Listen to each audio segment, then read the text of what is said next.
What's up, everybody? Happy Thursday. Hope all you're having a great day so far. Getting into this episode of GH. I felt bad for Lucy because baby girl was in serious need of a SOS. Like, she needed some help. Like, you know how them people just be, just in danger or stranded somewhere and they just like this on the highway, or, she needed a SOS. Like, somebody needed to come save her because Shorty was going through it. I felt bad for Lucy. I'm like, girl, you in danger. You're in danger. She better than me because I wouldn't have got my ass on no boat with him. As soon as I seen that's where he was taking me, I think that's why she tweeted what she tweeted. Thank God she tweeted that. And Maxie had the foresight to get in touch with BLQ and stuff like that and find out, where Lucy could have been. Because the social media saved Lucy's life. I'm going to tell you that right now. Because Anna and Valentin had no clue where Victor could have taken Lucy. Where they could have went for lunch. Had no idea. Her social media posts about stars and stuff like that really saved her. Because they, figured it out. Like, oh, she on a haunted star. Let's go. Thank God. And when that fool Victor talking about, oh, we're taking the boat out. Like, the boat is leaving the dock and going into the waters. No. I would have told him, listen, if you want to have lunch, fine. But this boat is going to stay its ass right here because I'm not going out in waters with you. I don't trust you. Like, no. Lucy better than me because my ass wouldn't have gotten on that boat. Ain't no telling what Victor would do. You know what I'm saying? Like, you trying to lure me on this boat with food? This is me talking, not Lucy.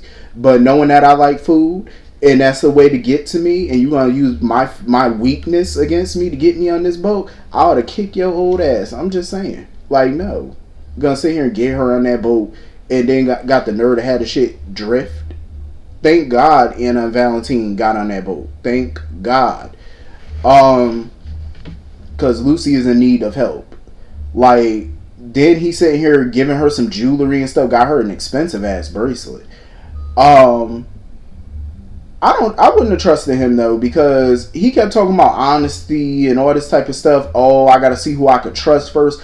As soon as he kept bringing that up, I said, Lucy, kick him in his nuts and get off that boat. I don't care if you got to jump off and swim.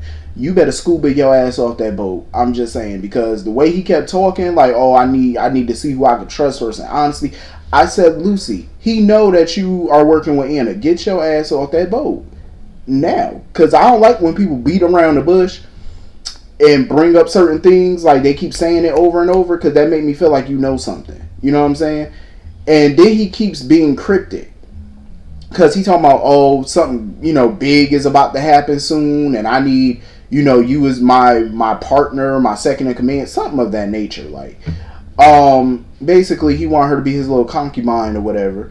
And this is not the first time Victor has brought up something major is happening.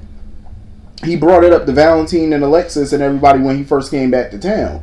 He kept saying something, we got to be a united front and all that. And I keep thinking, like, what the hell is this man talking about? But he won't say. Lucy tried to get it out of him. And he talking about, oh no, I can't talk about it. I can't talk about it in detail until I know who I can trust. I'm like, sir, if something big is about to happen that's going to impact people, especially people around you, you need to open up your mouth and say something so we can be prepared. I ain't got time for that beating around the bush, being cryptic bullshit. You need to tell me what's going on so we can be protected. You know what I'm saying? Like, I ain't got time for it to happen. I don't like surprises like that. So you need to tell me what's going on now. Like, he was pissing me off. And he was so creepy. Everything about Victor is creepy. Like, he even knew about her schedule. The fact that she was free all day because she kept wondering when they were going back to land. You know what I'm saying? Like, when they were going back to the docks, the mainland and stuff. He was like, oh, like, why are you in a rush and stuff like that? Because I know you're not busy all day. You ain't got no meetings. I know your schedule is free. Bitch, how you know that? Like, I don't like that creepy shit. Like, when somebody know too much about my life that you should not know. You know what I'm saying? Especially something I didn't personally tell you. That would creep me the fuck out. Like, how you know this? You know what I'm saying? Get my ass off this boat. Get me the fuck off this boat. Before I turn into fish food. Because no. I ain't even about to go out like that. And Johan sitting here serving up champagne. First of all, Johan is better than me because why are you still working with his punk ass? Like, he was about to let Drew throw your ass over a fucking bridge. And you still working with this fool? I hope you got a big ass pay raise for that. Cause he literally was about to let Drew dump his ass over a bridge, and you still working for this bitch? No, you got me twisted. See, Victor old ass would have been got a long time ago. Cause ain't no way somebody gonna let his old ass keep getting away with these shenanigans. Like, no. And Valentin, I'm like, him and Anna got on the boat. They had to hide because Johan had came outside or whatever. Because Victor telling Lucy, Victor told Johan to get off the boat, like, go get some fresh air because I want to be alone with Lucy. If I was Lucy, I would say, he can stay. Like, even though he worked for you and I don't trust him either, I at least feel comfortable with him here because if you go too far, maybe he'll try to stop you. You know what I'm saying? Like, I prefer somebody be here because I don't want to be alone with your creepy old ass. I'm just saying. But Valentin and Anna had to hide out when Johan came out, and this fool Valentin was about to sneeze. I'm like, Valentin, now's not the time for you to be getting the allergies or this. Save that shit for the pollen in the springtime, because we ain't got time for that right now. We in the fall. Like, we ain't got time for this. Achoo. No, wrong time. You should have achooed before you got your ass on this boat, because we need to be discreet. We can't be caught. I'm just saying, we get caught, we're dead. What are you doing? And, Anna tried to cover his mouth and stuff like that. I'm like, too late. Johan already heard y'all. He got the gun. So, do better. Do better. Come on, Valentin. You should know better than this. But you know what? If I was Lucy at this point, when this is all said and done, if I was her, I would tell Anna straight up. Number one, you're going to pay for a full day spa treatment for me. Two, you're going to give me an all expense paid trip wherever the fuck I want to go all week long, maybe 2 weeks, and you're going to pay for it. Like, she put that girl life in danger. Like, seriously, you going to come out of pocket for something. I ain't do all this shit for nothing. Like, I'm getting something. Like, I'm just saying, because Lucy playing with danger right about now, and it's like, nah, I'm getting something. If I survive this, you giving up something. So anyway, moving on from that. I'm glad Nina went to Maxie and stuff like that, because Sasha and Gladys are going to need all the help that they can get. And Maxie can relate, you know what I'm saying, to what Sasha's going through, because she lost her husband. So she can definitely relate. And Sasha and Gladys are not going to be they're not going to be in any state of mind to plan a funeral properly. You know what I'm saying? Like, I doubt that they can probably even pick up a phone and dial numbers right now. I know they're shaking. You know what I'm saying? So I'm glad Nina went to Maxie for help, because Maxie is a good event planner and stuff like that. So she can help them plan the funeral, and it's minimum stuff that they would have to worry about, because Maxie would be on top of it and stuff like that. So that's good, because they're going to need that help. Sasha's struggling. And I understand, Maxie's kind of beating herself up because her and Lucy pretty much kicked her out the company when she was struggling, and she felt like instead of kicking her out the company or telling her to take a leave of absence, we should have been there for her and stuff like that. And I get it, but that was business though. That was not really personal. That was business. Y'all had to protect the company, the employees, y'all livelihoods, you know what I'm saying?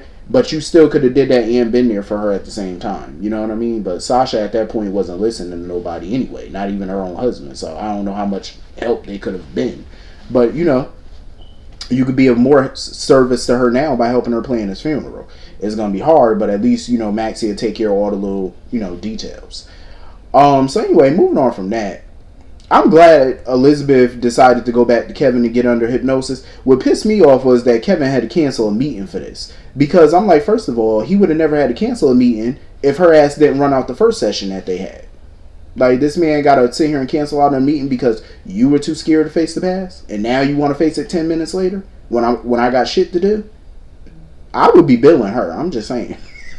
If I was Kevin, I'm like, listen, your insurance is about to pay for this because you got me missing out on meetings for this when we could have handled this earlier for free and I wouldn't have billed you. But now that you coming in interfering in my day-to-day business, you getting charged, and whatever your insurance ain't covering, you need to pay out of pocket on copay or something, because I'm getting paid. I'm just saying, Kevin better get strict with these people. Like, y'all not gonna be wasting his time because y'all don't want to face the past. So he put her under hypnosis and stuff, and she saw a man or whatever standing there, I guess at the top of the stairs or something like that, but she couldn't make out his face, and I'm guessing she was hoping that was her dad, because she already think her father may have done this, but she can't be sure. But she can't make out the guy's face, and the lady is laying on the ground. She can't make out the lady face. she tried, but Kevin pulled her out of hypnosis before she could see the lady's face, like fully, like tell him or whatever. But she got a general idea. But Kevin pretty much told her, like, listen, call your dad and talk to your father and see if y'all can sort this out. If he could give you some answers and stuff like that. Reach out to Jeff. I think that would be a bad idea for Elizabeth to reach out to Jeff. Because I honestly feel like Jeff is not going to be honest with her. I feel like he's not going to be 100% honest with Elizabeth. I feel like he's going to give her half-truths with a bunch of lies. Especially if he did do this, he's not going to be fully honest with her. So I think Liz just has to handle this on her own. I'm glad that she's doing that. You know what I mean? Face the past. You know, get it all out there. So she figured out a way to find out who that lady is, or try to find out. Because she, I guess, got a vivid picture of the lady in her mind. So she decided to sketch the lady's face. And while that's going on, you know, Finn was talking about his late wife and stuff, how him and his late wife went to Africa or whatever with Doctors Without Borders when they first got out of medical school. And one of their doctor friends died because I think he was bitten by a poisonous snake or something like that. And he was talking about that.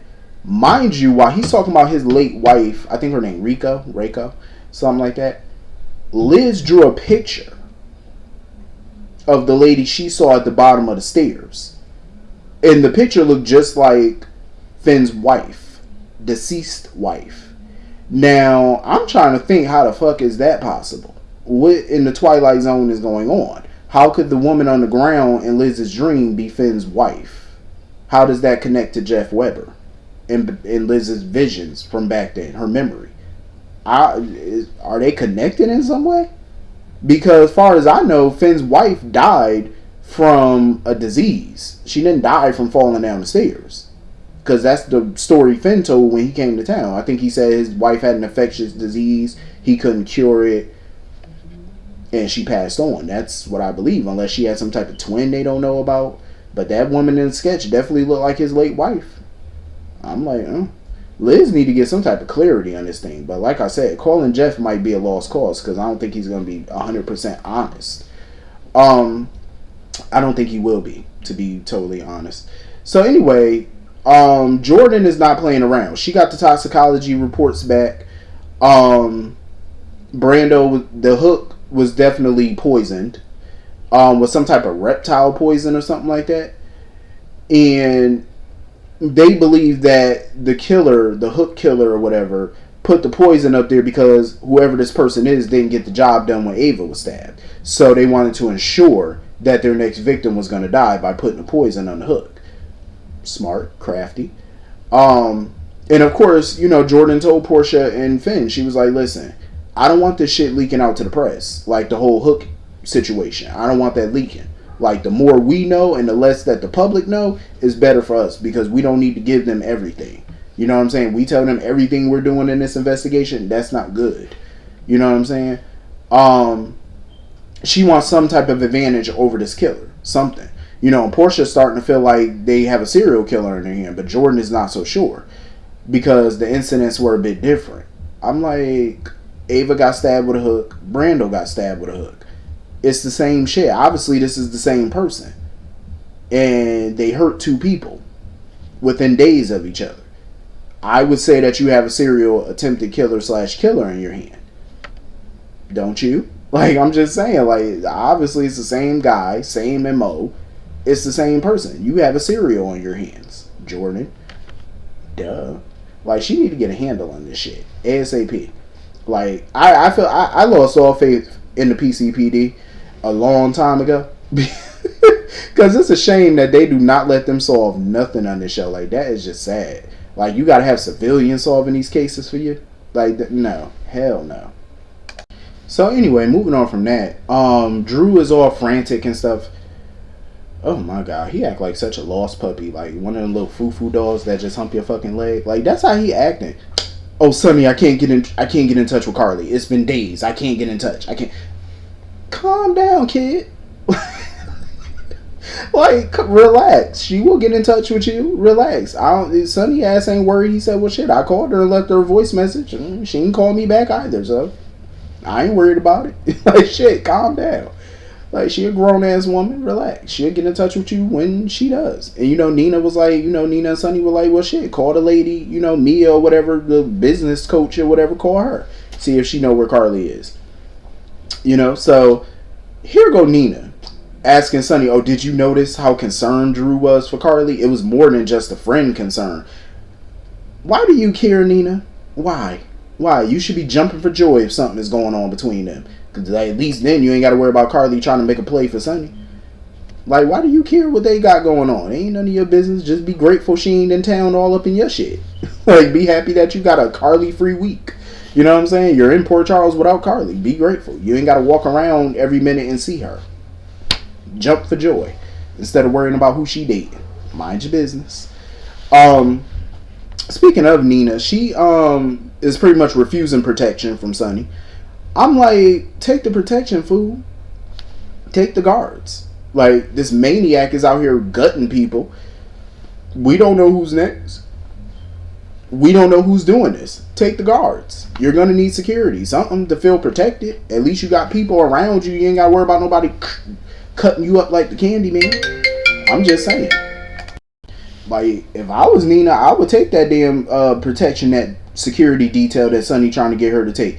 Before your ass end up, laying on somebody's floor bleeding to death. You better take it. I'm just saying, don't be no fool. So, Drew got in touch with Mia or whatever, and they told, she told him about Carly's plane having troubles and landing in Florida and whatnot. So, Carly finally called Sonny or whatever because she had got herself a new phone and whatnot. And he's basically telling her what's going on in Port Charles with Brando and this hook killer that's running around. And Carly, the whole time Carly on the phone with Sonny, here go Peyton, old ass, walking up on her, eavesdropping on the conversation. I'm like, old lady, don't get knocked into heaven before it's your time. You need to go mind your business. That's the problem with some old folk. You just a busybody. You need to go take your nosy behind somewhere and go sit it down. Because you about to go home. You about to go meet your maker in a minute. You don't be walking up on me listening in on my calls. You'll get chin checked, lady. Sit it down. Because Carly was basically telling Sonny, like, listen, I'm about to head home right now. And Sonny told her, no. He said, listen, everybody good. He was like, Jocelyn got protection. I got security on her. I bumped up security pretty much on everybody. So they're good. He basically told her, you might as well stay in Florida until I call you to let you know that everything is copacetic. But my thing is, how long is Carly supposed to stay in Florida? We don't know how long this killer gonna roam around. She already been there for days. We don't know how long it's gonna last. So how long is she supposed to be gone?